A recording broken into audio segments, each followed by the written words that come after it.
Good evening. My name is Dr. Susan Feneck, and I am the founder and CEO of Juvenile Justice Impact. Welcome all tonight. Welcome back. And tonight we have with us Lativa Lashay, who is the owner of Outliving Lashay Aesthetics and Permanent Makeup. She's also been a proud sponsor of the Juvenile Justice Impact Gala. Thank you so much. And she's also been just a general strong supporter of Juvenile Justice Impact with the workshops and everything that we've been doing. So thank you so much for being here. Yep, thank you for having me.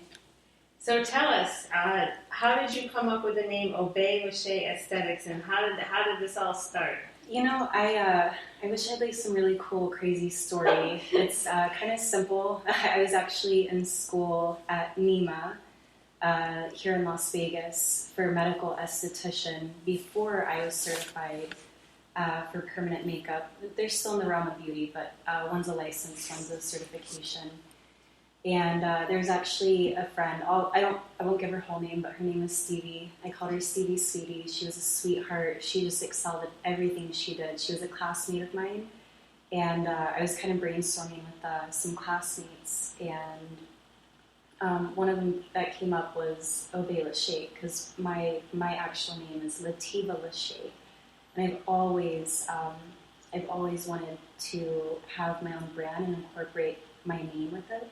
So one of them was Outliving, because we're like, what rhymes with Lashay? There's not a lot. And we were just kind of being goofy. And one of them, the names that popped up was Outliving Lashay, and I'm like, I kind of like that. That can go in so many different directions. So gotta give credit where it's due. I didn't fully come up with it, but I even asked her, I was like, before I take this over, are you okay? Because you do realize that you helped me come up with this, right? And she's like, go ahead. So I'm like, okay, because I loved it, it stuck, and I just kind of went with it.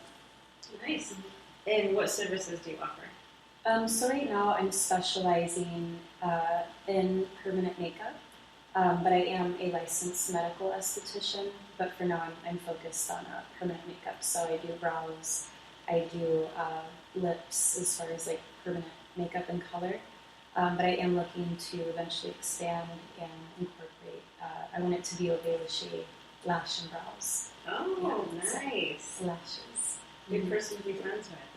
I don't know. Would I qualify? Do I need that? Oh, you can hook you up. We, previous to coming on the podcast, we were talking about some experiences that you've had in the past, and you told me that you've recently just turned 30, and time flies. I know. Tell me about it. I'm not in my 20s anymore. Like when people like call you, I'm like, I don't want to tell you. Young enough, but old enough to know better, sort of. Yeah, it's spectrum. So tell us what happened between 18 and 26. And you also had coined transmitting pain to power. So tell us a little bit about that. We have time, right? We do. I could sit here for hours and go in depth, but kind of in a nutshell. So from the time I was 18 to 26, almost 27, which obviously I'm 30 now, so only a few years ago, I ended up in a pimp-like cult. And I think a lot of people, when they hear pimp, they think prostitute and all that, and people are unfamiliar with these terms or that world. But in layman's terms, I hope I'm saying that word right, I would just say that I was in a cult. I basically at 18, I had an older man, he was already in his 40s, preyed on my vulnerability, my innocence, and got me involved. I thought I was going to be a part of this company, a reality show, and even though that was mixed in, it was all smoke and mirrors to like dangle the carrot above my head and like bring me in. I was actually on my way to college. I just graduated high school, and the whole background of my family is a whole other story. It was very, very chaotic, a lot of drama, a lot of trauma during my childhood. But I actually, so I was one of the few of the newer generation in my family that actually didn't finish high school. And I was looking at colleges. I was actually going to go to an art school. Yeah, for voiceovers, actually. And I ended up having this older man kind of reel me in and sold me a dream. Didn't How know. did you meet? So the town that I was living in at the time with my dad, because my parents divorced, I was about 8 or 9, so I was living with my dad. We actually met through, I wouldn't even say friends, it was like a mutual acquaintance. And long story short, it was my first love, had my breakup, and I was kind of doing like inventory of people I knew weren't good for my life and like the direction I wanted to go. I was shedding those things, and I was working a few jobs. I had a girlfriend at the time come knock on my window like late night, and I'm thinking it's my ex-boyfriend, my first love that I just had broken up with, and knew wasn't being good for me. So I'm all sitting and look at my window, and I'm like, I know it's you. I'm not opening the window. My dad's in the other room, and I thought he was going to be like begging for me back or something. So I peek out my window. It's actually my friend China, and she has this flyer just like pressed against my window. And she's like, I'm like, okay, I have to like sneak her in real quiet. And she's super excited. And I've always been very like artsy, very eccentric. So like, hence why I was on my way to art school. And she's like, there's this reality show. They just like dropped one of the girls. Like, I know this is right up your alley. And so we're all excited. And actually, my friend China, who she got the flyer from originally, was an acquaintance I had known around town. Town wasn't that big, so my graduating class was like 150 to put it in perspective. So I actually ended up meeting with this guy that she got the flyer from that introduced me to. I don't want to drop names. I don't want to give them that much credit. But introduced me to this man that ended up really taking advantage of me, doing a number, and that's kind of how I got involved with that. So I thought I was going to be part of a reality show. You know, when you're 18, and my parents did well for themselves. Like, we weren't like super wealthy or rich, but we weren't poor. My dad was always a good provider. I always felt like I had everything I wanted and needed, but you know, when there's $500,000, $1 million houses and foreign cars and money like that being flashed in front of your face, and you're 18, and you're like, even my parents, you know, they were in on this, so they were like excited for me. So like everyone was in on it. Like, excited for you thinking that it was going to be the actual show, not what was really going on behind the scenes. Exactly. Mm-hmm. Yeah. So that's kind of how I ended up meeting this individual, and he was slick until I woke up to what was going on. I mean, from the time 18 to 26, I mean, there was so much brainwash, manipulation. A lot of people, I think, find it easy to be like, no, well, don't be with them now. Like, you can just get yourself out. No. So that's 8 years. Yeah, it was about, I handed over like $3.5 million. I turned into a working slave for this man, dancing in the strip clubs. I just want to be very transparent about that. I went through so many phases. I was embarrassed about it. I was ashamed about it. It makes me want to cry because I've isolated so much because of it.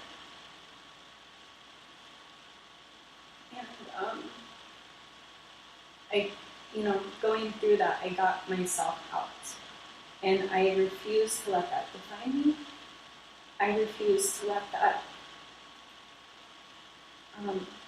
not just like define me, but like I refuse to be like stuck in that victim mentality. Like I really believe in transferring pain to power. Like, yeah, it's not fair.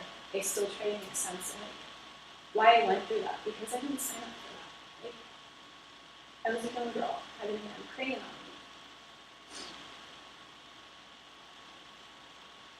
For all of those years,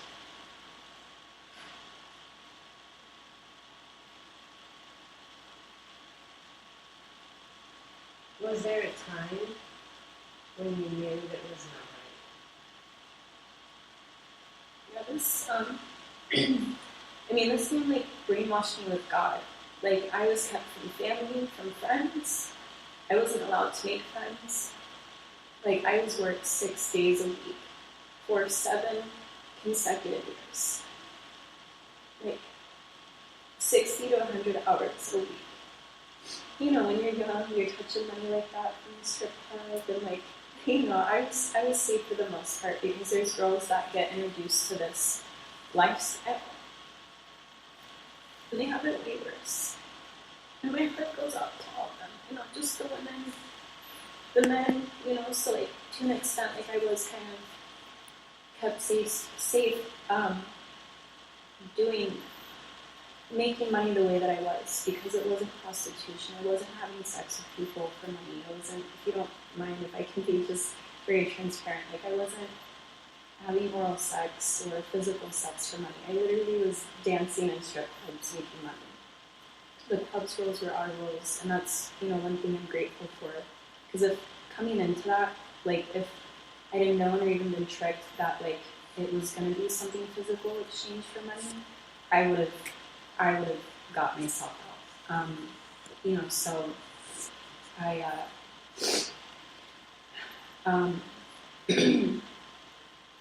I think I'm losing track a little bit, but yeah, I mean, I wasn't allowed to have friends, kept from family, and I mean, it brainwashed with God and manipulated, and you know, I mean, I even had my own family calling me a whore and a slut at one point. Like that was going to be my next question. Like through all of these 8 years, were you able to call your dad? It sounds like you were close with him. Were you able to call your dad and say, "Dad, listen, this is what I'm going through," or how can you help me? Was there a way that you could have reached out, or were you not able to? So this is a very dynamic answer that I have for you. This man's manipulation was so like A1. His manipulation tactics literally, like, the more my family would try to like kind of like reach in to grab me, the more I would dig my heels into this situation from the brainwash that this man literally had me thinking my family was enemy, had me thinking they were jealous of my success, had me thinking we had bigger fish to fry, and like, you know, I just became very distant with my family, and I already come from a pretty, you know, my dad was a good dad, he loved me, but had his own, you know, had a lot of his own things that he hadn't healed from, you know, like, and my dad, unfortunately, was not emotionally or mentally equipped to handle circumstances like that. He did not have the skills and tools to know how to help me. My mother actually ended up living on the streets some time after my parents split, so her and I were not even close. There'd be years go by sometimes, so like, I didn't really, as a child, I was close with my family, even through all of our chaotic drama and trauma. So like, I really, I guess, wasn't too close, and I think I have to kind of look back at my childhood to see where all this started for me to even end up, you know, manipulated or persuaded into a situation like this. So my family, honestly, like, no one was equipped or skilled, I think, to really be able to help me. And the more they did, it was just like, they would just get more backlash from it. So it was never like with love.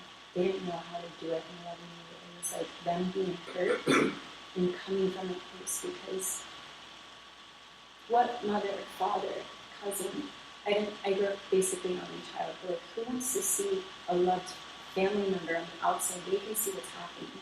I couldn't really see that. And, you know, who wants to see someone they love go through that? And this man had a hold of me. I was so trusting of this situation. I had so much invested, time, heart, money. And obviously, the longer I stayed in it, the like more hooked, trained, brainwashed that I was. So you're 26. You turned 26, and then how did you? Because that's a lot. That's a lot of years. It's the most developmental years of my young adolescence. My brain was not even fully developed until you're 25. Mm-hmm. And so, how was it that, I mean, you became a part of something that you had no idea that you were even existed. You thought it was going to be a reality show, and it just kept hitting. You just kept getting deeper and deeper and deeper into the situation, which is how.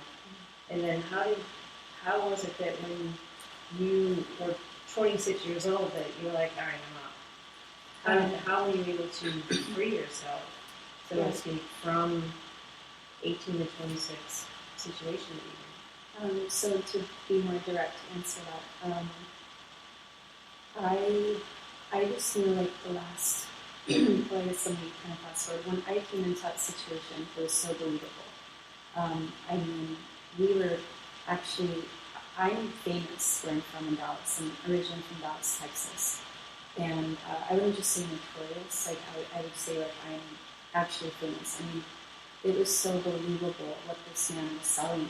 I mean, we were at Playboy Mansion parties, we were in Hollywood partying iced tea and cocoa weddings, we were in nothing but like Rolls Royce limos and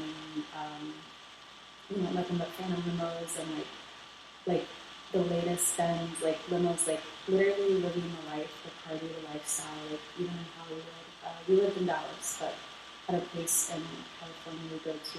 The whole point of it was that we had this company, new revolutionary company that we're hitting the scene, and but really he's a pimp, and he's extorting white women for money. He didn't work. He didn't make his own money. So, like, all of this was believable. I mean, you're at red carpet, Paramount Studios, cash money parties. Like, this was the lifestyle I was living. So that's absolutely believable. It's not just like, that's how I came into it. But slowly after some time, a few years, like the action really started dying down. And me and my best friend, in that situation became my best friend, which I had to leave. It's a good death. But I know we were not cut from the same cloth, and I could not carry that weight, and how to do it was best for me. I know that we were both like, what's going on? Like, we literally just work now, and we have like money for food, gas, and house. Like, and this man's off, like, has his son come in a picture out of nowhere that he like randomly got this woman pregnant like long ago, wasn't even in his son's life. It like, pops up, now they're trying to be rappers, and like we're the source of income, generating his life for him and his son. And me and my best friend, we call wifey, ex-wifey at the time, was like, we're like, what is this? Like, what happened? So I think that's where he went wrong, by like kind of neglecting us and making it all about him and his son. And I know that even I cannot express, I'm getting to answer your question, I just feel like this is important to share. The level of like brainwashed with religion this man even used on me, that God chose me for this. Literally he even told me anything outside of this was bad, it was evil, it was wicked. Like literally even this man had like the worst anger of anyone I've ever seen for someone who's blessed by God. Like this man doesn't even have to work. What are you mad about? Who are you yelling at? And then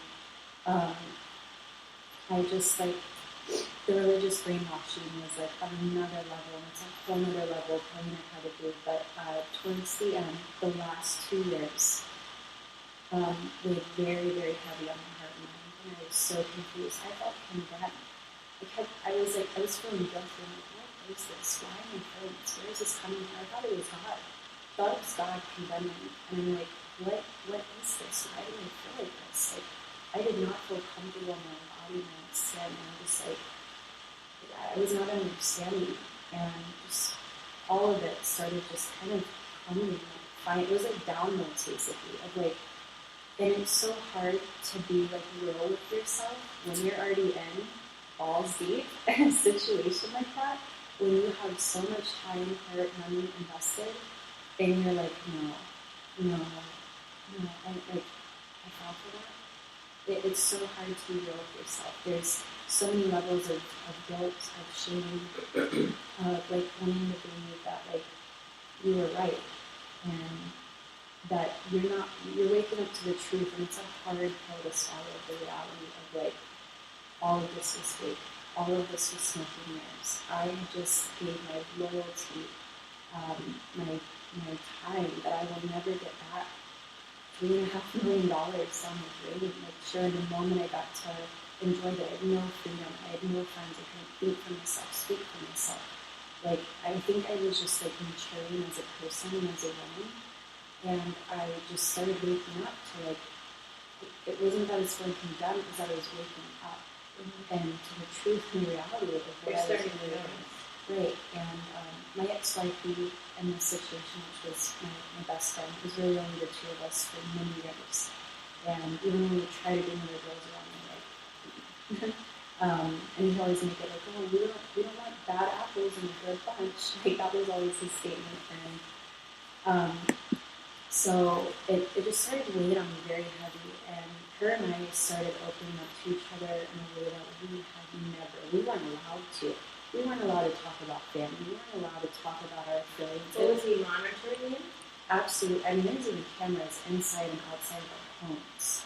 Like, and we all lived together. So it was like a community. But when his son stepped in the picture, as things started going downhill, and I think I started growing up, maturing, and awakening to what I was really a part of, he kind of like left us in Dallas, went to Michigan, Flint, Michigan, where he's from. Actually, one of the number one murder capitals in the world, so it kind of gives you an idea of the character I was dealing with. The people go missing all day long, and you don't hear about it. Their water is messed up. Like, they live in a third world country. Like, Flint is not a nice place. Actually, I just, it was weighing on me heavier and heavier. And I think that burden of that weight was just like, I can't take this anymore. I need out. And there was sequence after sequence that started happening that I feel like had to happen for, like, spirit. I've never denounced God. I really had to find my own way to define this. So, like, God, like, why did you put me through this? Like, I'm not going to denounce you, but I had to define this my own authenticity. And I, like, just like, what is happening?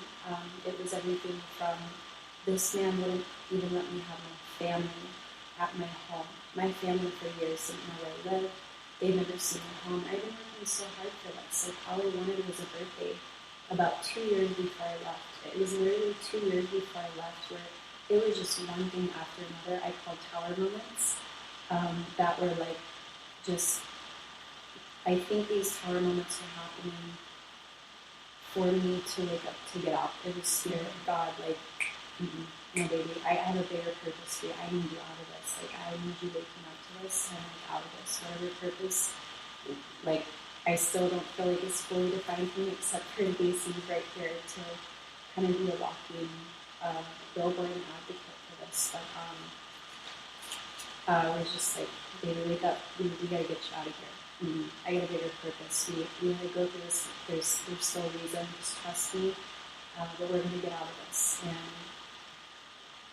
I mean, it was so those last 2 years, me and my ex-wife, we were like, kind of opening up to each other in a way we had never opened up before. And she was just sharing with me, like putting things in perspective for me that I had never even thought of. So, like, without her, like, I wasn't even thinking these things. Like, I felt it, but, like, he had us so numb psychologically.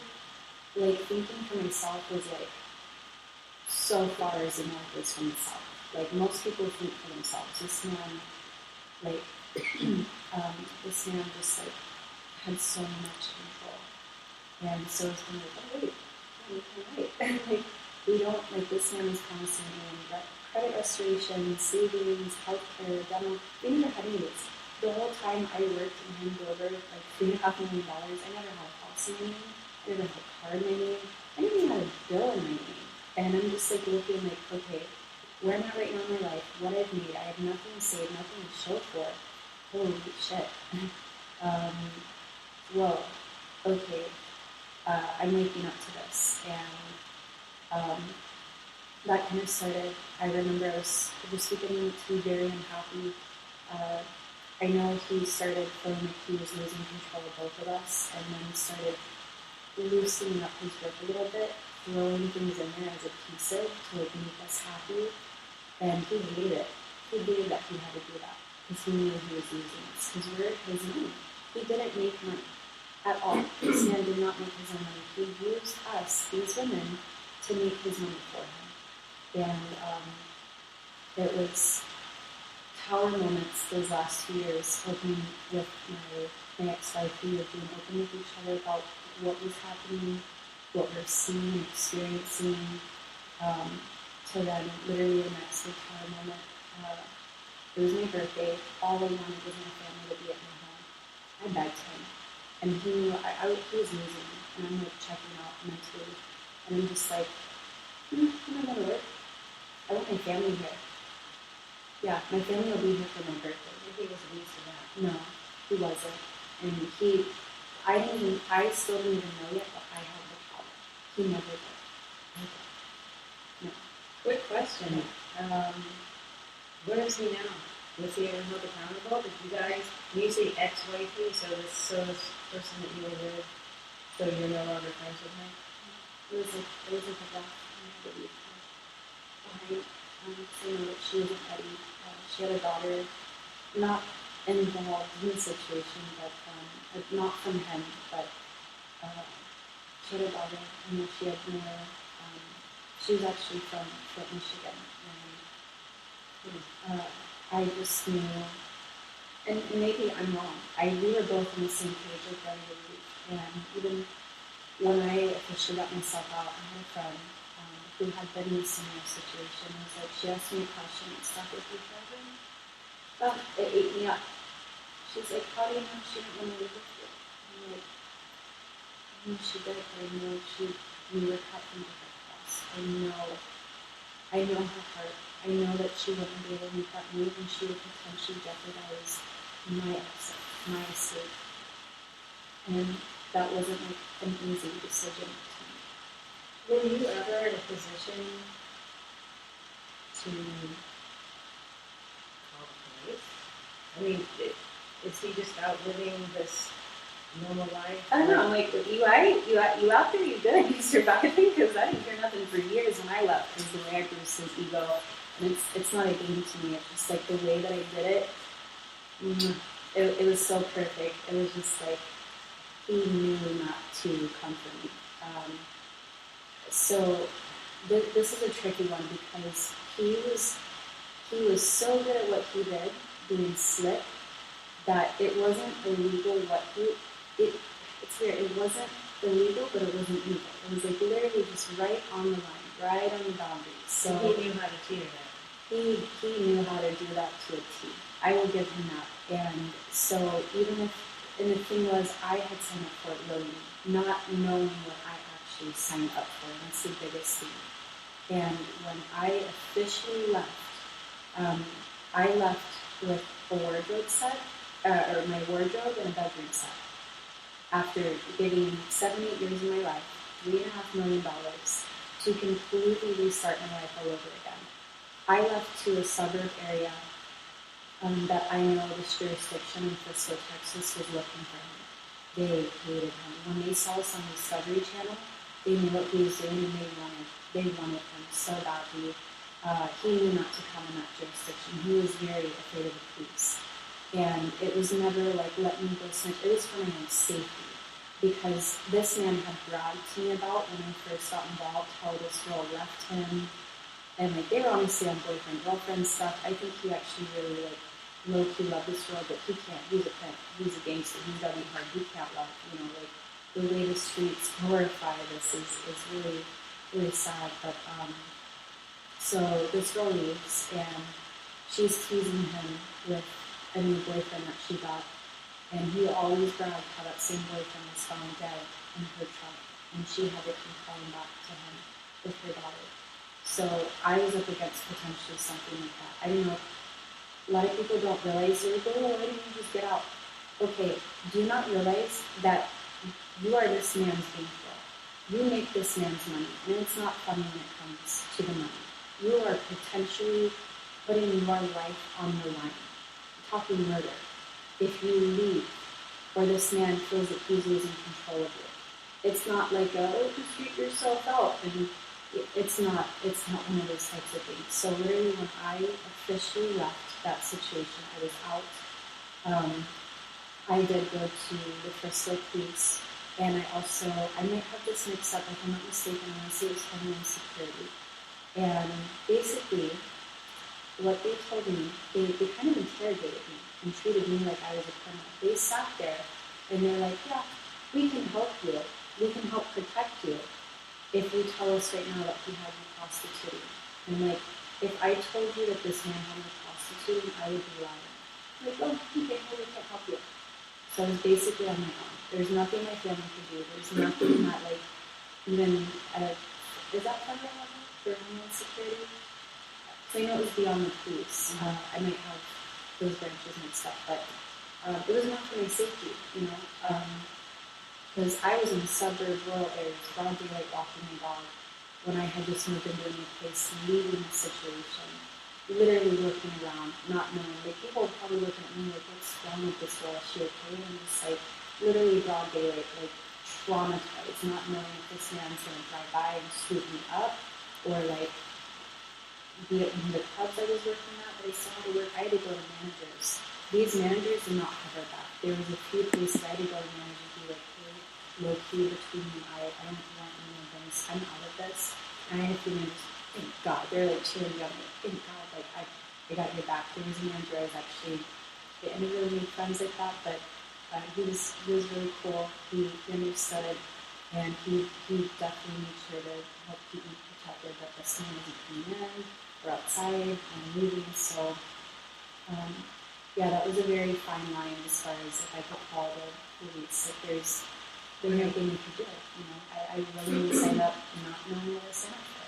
It's not to kidnap me or have me against my will. And for a lot of people, it's really hard because they're like, why don't you pursue read or get out? And it's like, you don't understand. It's not just like it's so hard for people to think, you know, I mean, walk in your shoes. You know, what did you do from 18 to 26? I mean, that is a long time. And 18 to 26 are, you know, supposed to be, you know, your happy years where you're, you know, some people go to college or they're experimenting different career paths, or, you know, and you lost your family. Like a part of your soul was rough. And what is your relationship like now with your family, with your dad? I'm trying to work on it, but I just feel like as I've had my own healing journey, I have found that bonding is still very hard for me. And this is something I've struggled with so intensely internally. It's one of those internal battles that we all have them, internal battles that, like, sometimes we don't even be able to communicate or express or find the words. And my voice was silenced for so long. I mean, even as a kid, I didn't come from a family that you can easily communicate or express. Everything was a fight. And I've always loved these folks that, for people who never learn how to communicate, everything is a fight to them. Everything is an argument to them. So then being in this relationship on this boat my voice was silenced. It was, I don't know if cussing was okay, but it was just let me be raw and authentic. It was, fuck your voice, like, it was basically like, fuck you, fuck your feelings, shut up, do what I tell you to do. I had no voice. For years. And actually I got out. I isolated for quite some time because I didn't know how to bond with people.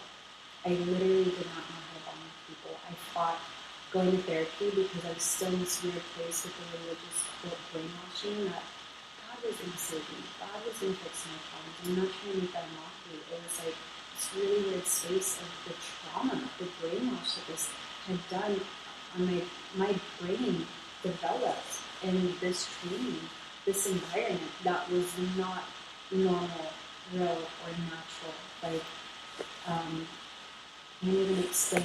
And a lot of, like, I've had to go study quotes that people experience, and I cry every time because it did such a number on me that I'm working through.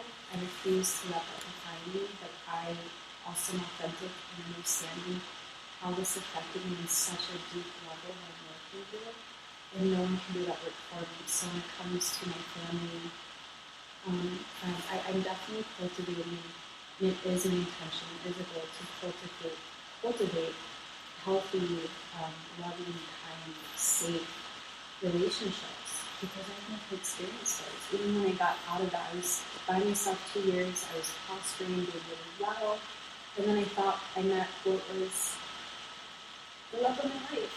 That turned out to be an absolute narcissist, psychopath, sociopath, pathological liar, borderline personality. And the trauma, the abuse from that is like a whole new story that's like heartbreaking. And as much as like it's easy to fall victim and like let these break you, like I feel like I've been through so much it would break most people. Like I still feel like I have like went with a level head.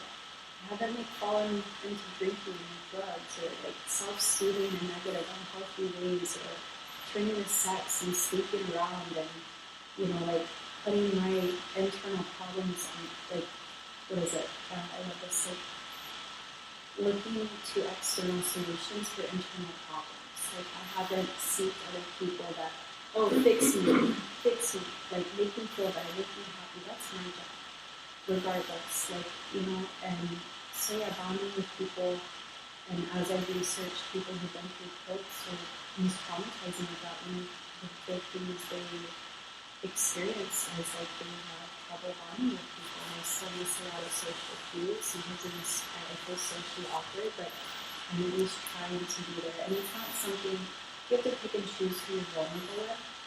I do believe vulnerability is a strength, but vulnerability and the wrong company can be dangerous. And so it's not like I can, hey, hi, I'm blah, blah, blah, I went through all this. Like, let me help explain why I'm maybe the way I am, and it comes off. Like, I'm looking at myself.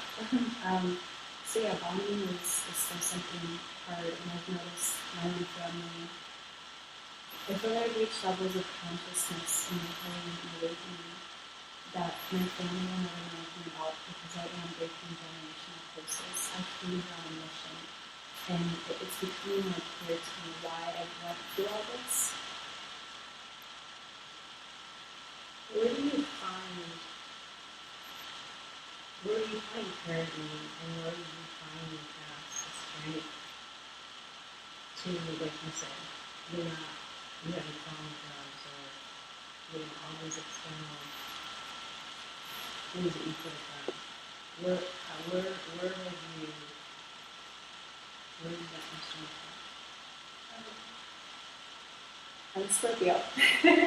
Like, I love zodiacs. I feel like that has a lot to do with it.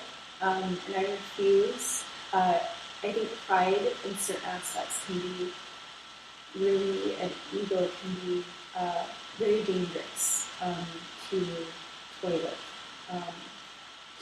But I feel like there's a part of my pride that will not allow me to break, no matter who or what, or to play victim. I think also at a very young age, I saw my parents split. My mom was very like loving and nurturing, but when my parents divorced at like 8 or 9 officially, I saw how it broke her. It absolutely broke my mother. And I know at a very young age, I was like in my own mind. No one told me this. I was like, I saw what happened to her, and I was like, I refuse. I refuse to let anything break me. And I made that decision very, very early, that nothing was going to break me. I also believe simultaneously, as I do feel very spiritual, I'm on a very spiritual journey, I do believe that spirit has given me the strength, and I think also a little bit with pride being used in a healthy way, that I know that path is destructive. It's karma, it's chaos, it's destruction, and that is not a path. And that's incredible that you can identify that for everything that you've been through. And previous to coming on here, you were talking about, you know, hope and healing. And you've been through some extraordinary, painful traumatic events in your past.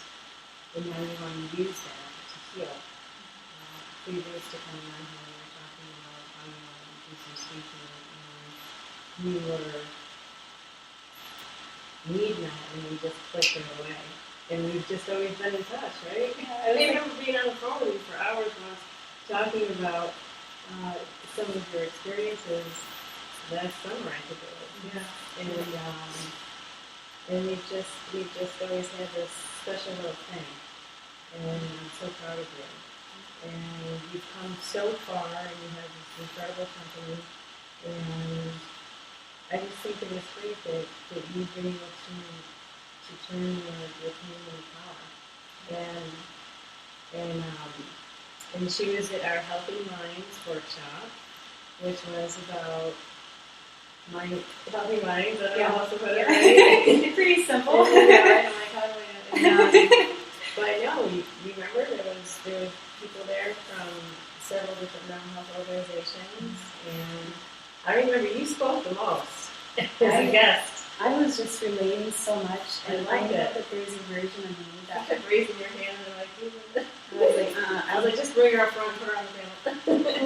I know for a lot of these kids, you know, like finding your voice, and not just kids, but this is like a human dynamic. I am just blown away with human psychology. I know that sometime in the near future, one thing at a time, I actually will be going back to school studying psychology, sociology, advocating for lost souls, voices, and I know how challenging it can be sometimes to speak up, to be your authentic self, because there's so many dynamics, complexities of the world that says otherwise, or prides us, or devalues us, or makes us feel like our voice doesn't matter, or count, or you know, family growing up keeping me quiet. And I was like, any chance I get to speak and be heard. Now I have 2 years, one not, to do more listening, less talking, but in this case, this phase in my life, I know I've been through enough. I am done being silenced. I will no longer be silenced, and these kids need to know and see and have examples of that it's okay to speak up. It's okay, like, whatever it is, and I felt like that day I really wanted to come to a place. I was relating so much what was being said, and I know the places I've been where I didn't have a voice. And it's now coming out and it needs to be heard. Just like those kids need to know that they can speak up and have a voice and to have a safe place. But like, you know, maybe no one's showing them that's okay. And I think me just like getting uncomfortable, because like that was so vulnerable and uncomfortable for me. It's something I'm still working on to like just, nope, I'm speaking up. Because I'm not going to be silenced. And I wanted these, you know, kids to see that, and I think hopefully that inspired and motivate them and understand that I did for sure. Yeah. I remember when you were speaking, there was just a different level of silence in the room. Because usually, you know, people are talking, you know, there's always a sidebar conversations going on, and just natural, right? In any gathering.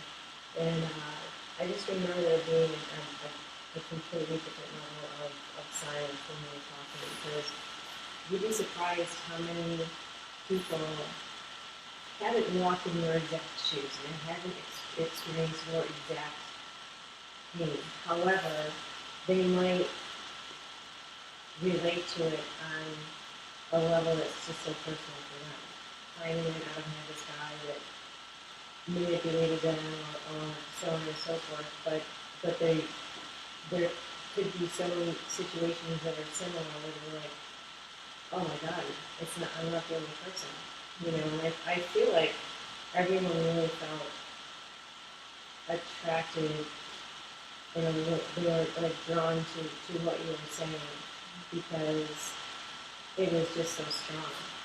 And when we're having an event at the end of this month to discuss the 8 steps of his sex trafficking, how to avoid being sex trafficked. And a lot of people that, before we came on this podcast, I was like, would we define this as being sex trafficked, right? But there was no sex involved. However, it was similar to something where it's almost you're he was a trap. And it was still a sexually explicit, dynamic that I was extorted, in a sexual environment without the sex. Right. So it's like there's a fine line there. But I just hearing you say that, like, it resonates so, like, triumphantly. I don't know another word myself because I feel like just I'm human. You said we didn't hear that. It's like I almost like have a downward spirit telling me this is exactly why I needed you to go through this, and you're going to speak up with the power and authority. Like people listen, and it's going to inspire. It's going to help. It's going to motivate, and that's like my entire mission and journey. And to go through all of that. I mean, all I had known was stripping. I didn't know anything else. I didn't really have anyone on God. And any woman who's been through that and doesn't know, I'm not even technically qualified. I have false prostitution charges on my background because they were after this man. They didn't even have anything on him. So the next best thing was the looks. Okay, well, watch the looks. There's nothing. Well, fuck it. Throw something in there and just say they did it. Let them know. Like, right, literally. And so, Like they're cherry picking. right, so like, but it was all to get at this man. And so, so when I go for the resume, which I didn't even know how to do it, I'm 30 years old, and that made me feel incredibly stupid, but I have to revert. I'm like, no, I'm going to be kind with myself, because you've been through extraordinary challenges. All of those years. Yeah. Those are the years that typically, making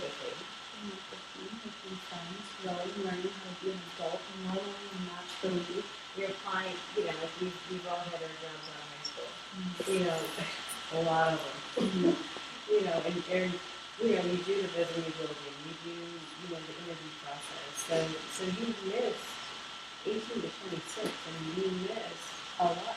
You missed out on those developmental social building skills. So, like you said, be kind to yourself. Like when you were putting together your poster. Remember? And even stuff like that, but like I'm happy to share now that like I know that you might have not really known it myself, and it's like it's things like that. And like I should have brought it with me. Definitely came out great. It was really nice. I was like, okay, let's see. Like I know that it was like simple, but to me I'm just like I don't know how to do any of that. I apologize. I don't want to seem incompetent, but I don't know, and I'm still doing the best within the skills and acquiring and teaching myself. On my free time, I'm literally studying healthy communication styles, healthy relationships, bonding with people. I know so much about narcissists now, and psychopaths, and sociopaths, and like all these things now that like a normal person probably shouldn't know, and it's not because I am, it's just because I've experienced so many of these personality types. I'm like trying to heal and understand their flags, and so to go through all of that, like, and going back down to what you had said, like that was just like it moved me so much to hear that, because it's like I feel like I'm now finally really getting to my soul's mission and purpose. And you really are. You're self-teaching yourself. I don't know many people that do that. And unless they're in a classroom, of course, people read books all the time, and self-help books, but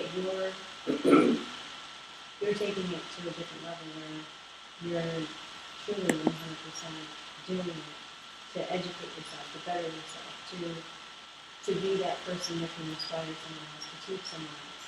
And like, so for example, when you have the workshops coming up for like the Healthy Minds, we do the Healthy Minds event, of course, and I actually like to do that more than just once.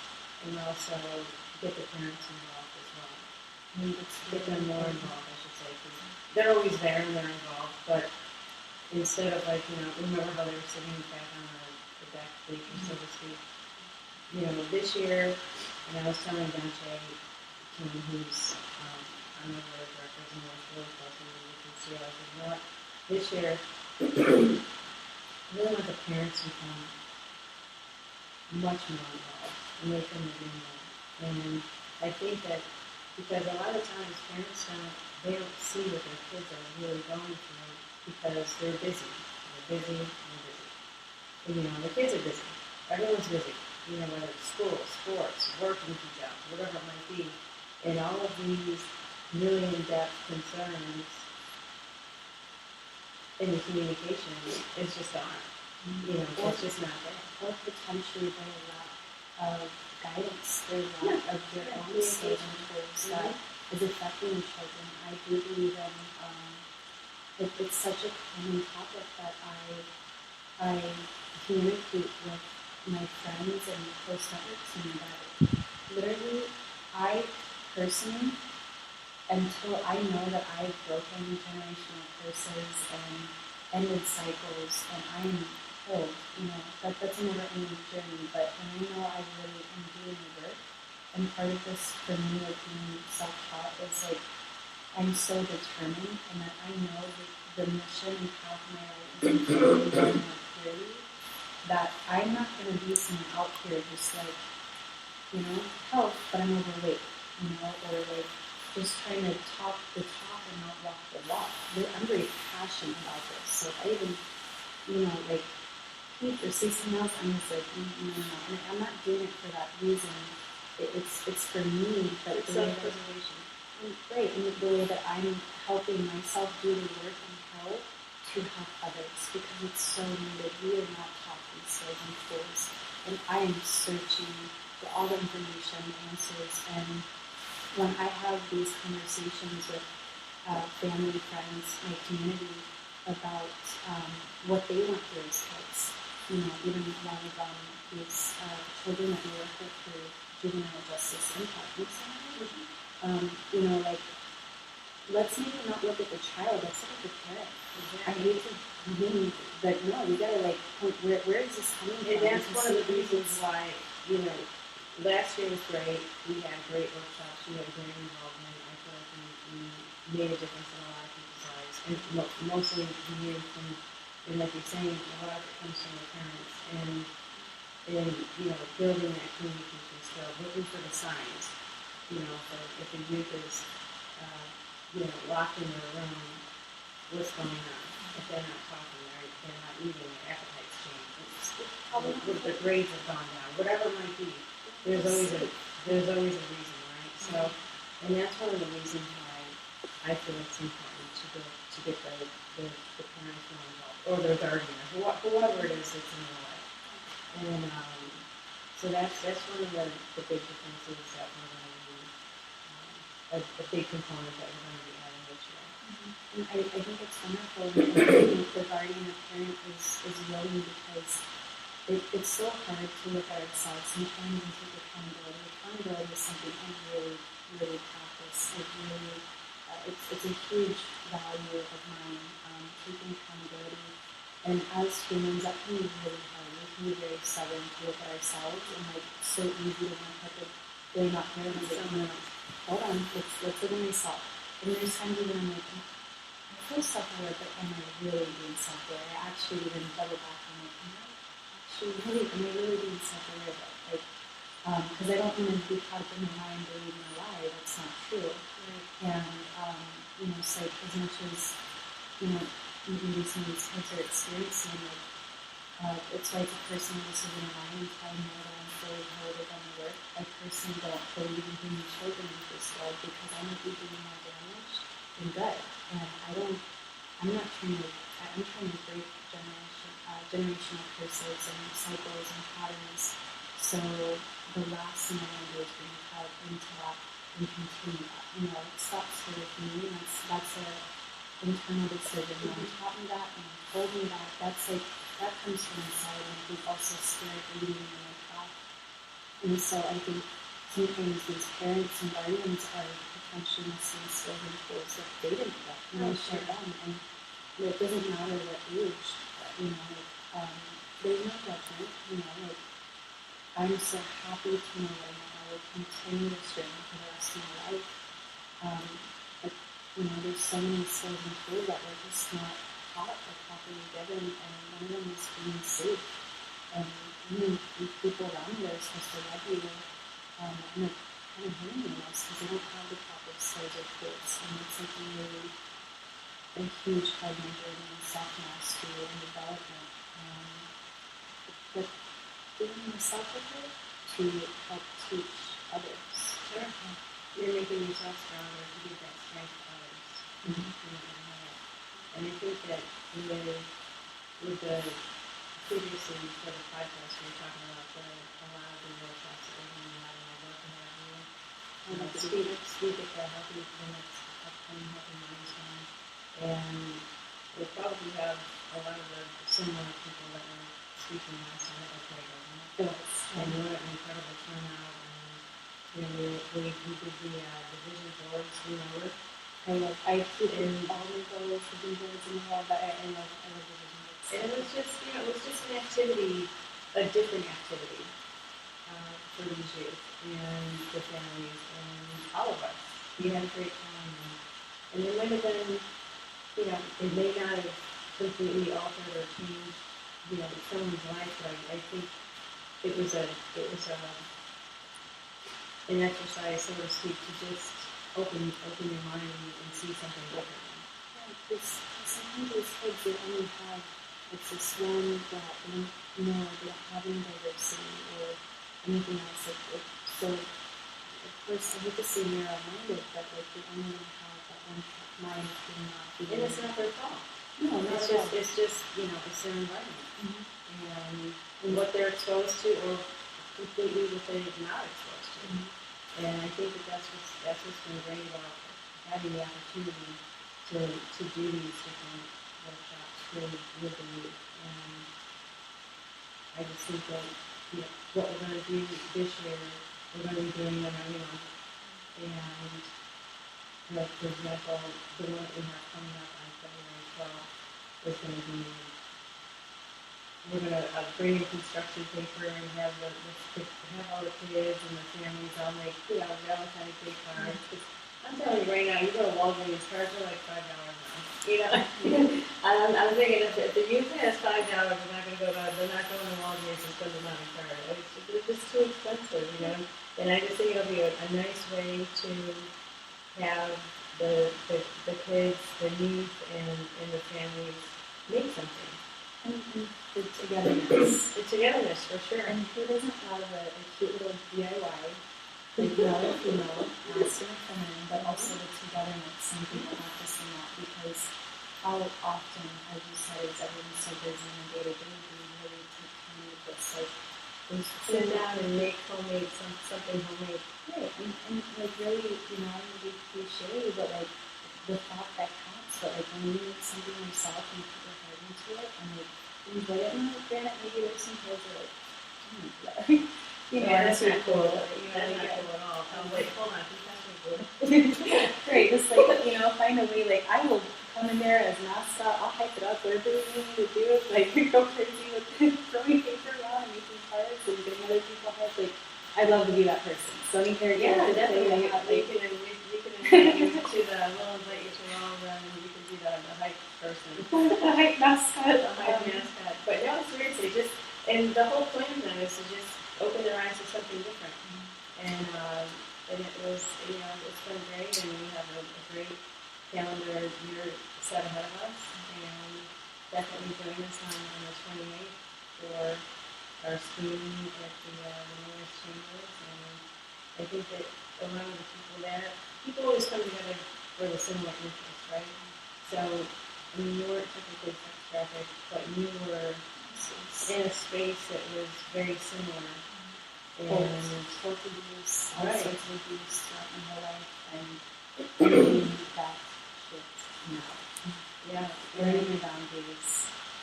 And I think that, there's so many like-minded people there that you've already met. And whether it was previously through the workshops and together, you had everyone. I was just showing you a slide. And now we're all coming together again.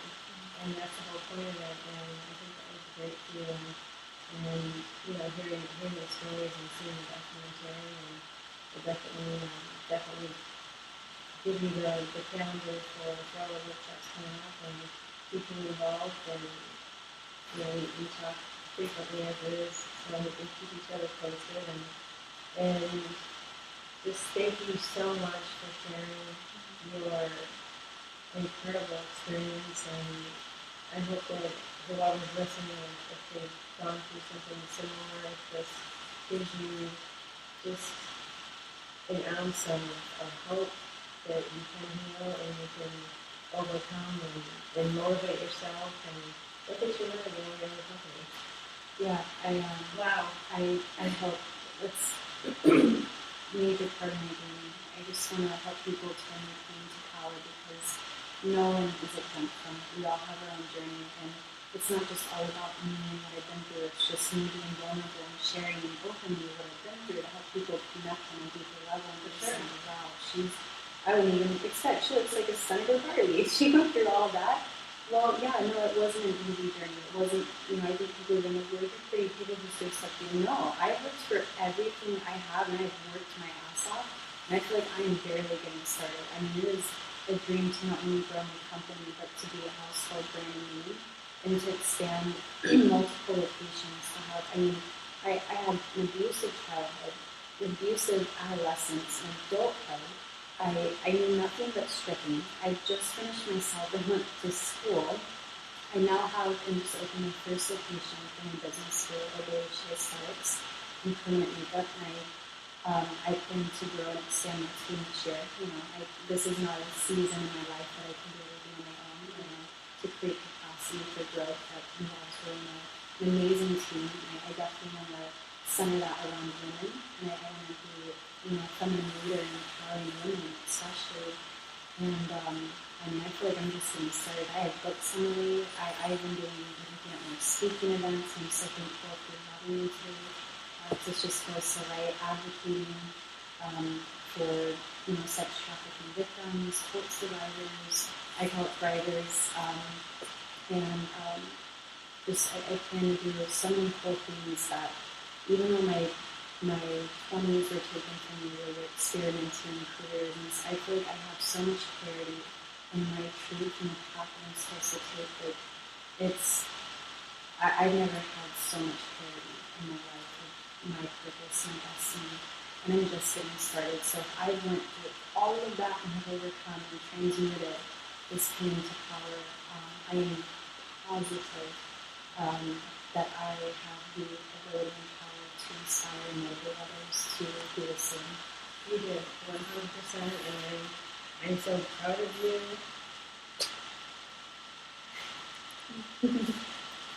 Really am. And we'll just continue to be you too.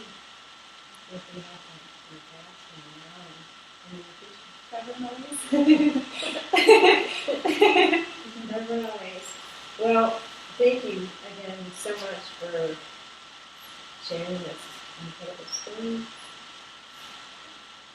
There's so much more. I have books in me. I literally even feel like I'm returning some kind of you. Whatever I can do to help you. And so, how can people get a hold of you? Where can they find your business? How do they call you? Do you have an email, a website? Tell us everything. Google me. Google me. Okay. Well, that happens all the time. Just Google me. All right. Google me. Kind of a big deal. Oh my God. So actually, Google is a great place. Just Google Obey Lashay. I'm making a joke, but I'm being serious. Obey Lashay. O-B-E-Y. Obey. And then Lashay. L-A-S-H-A-Y. Permanent makeup. I do have a website. It's obeylashay.com. You can check me on my website there. If anyone is level understanding for, advocating for, or looking for services for permanent makeup, as it's what I'm specializing in now, send me an email at lativalashay@gmail.com. My email is actually attached to my website. Also, my Instagram is obeylashay. You can't miss it. It's Obey Lashay there. It's a cool logo. Yes, beautiful, cute little logo going on. It still has a big poster. Yeah, which you've done an amazing job, by the way, so it was really cool. And we can be found, this podcast can be found on YouTube. We need you to subscribe, and Hit the thumbs up. hit the thumbs up and subscribe. And if you would like to reach Juvenile Justice Impact, we have 1-800-JJI-0010 or impactjji@gmail.com, or we can do juvenilejusticeimpact@gmail.com. There's a lot of J's and I's there. And we thank you so much, and I'm so proud of you. I'm just so proud of you. And I look forward to seeing your growth and reading your books and maybe stopping in and maybe I'll get my eyebrows done. Yeah, she will say you can appointment. Yeah. She's like, yeah, you need to have something like It wasn't like that. I was just saying that. a consultation going on here at the podcast. Well, she's like, well, actually, you know what? That's my specialty. So, Right? yeah, definitely make more beautiful what you've already got going on. But I definitely want to thank you just for having me, and I love what you're doing, and to see how much, having this moment to really go in depth with one another, to really see how much alignment we are, and, as much as I appreciate you and having you, I do believe in that being mutual, and being able to give and deposits on other people's lives, so many love and help with, the cause that you've dedicated your life to it. And I admire and look up to that so much. Like, I remember even sharing, your story a little bit of your background, where you grew up, and the juvenile hall, was it? That was like basically down the street from you, and just to see how something like that impacted you so greatly and deeply that you've literally carried out and devoted your life's mission to these kids and helping them, being involved in so many amazing, efforts to help them. Is like, I just see your heart, and I'm so happy that we crossed paths. I love it. Thank you so much. I appreciate it. And I feel like we've got some pretty big things that we're going to be working on together. And I can't say enough about how much I thank you for your time. And I'm so proud of you. And I'm always here for you. So whatever I can do to help you reach the stars that you're about to be grabbing. All of them. All of them. Let's get in that. Get some buckets. So thank you so much, and love to have you back. And we'll keep you posted, and you will see her at our workshops. And she's going to be having a bigger voice than she was before. So I'm proud of you. Thank you. We're honored to have you, and my heart's over to you. Thank you, Susan. Appreciate it. Thank you.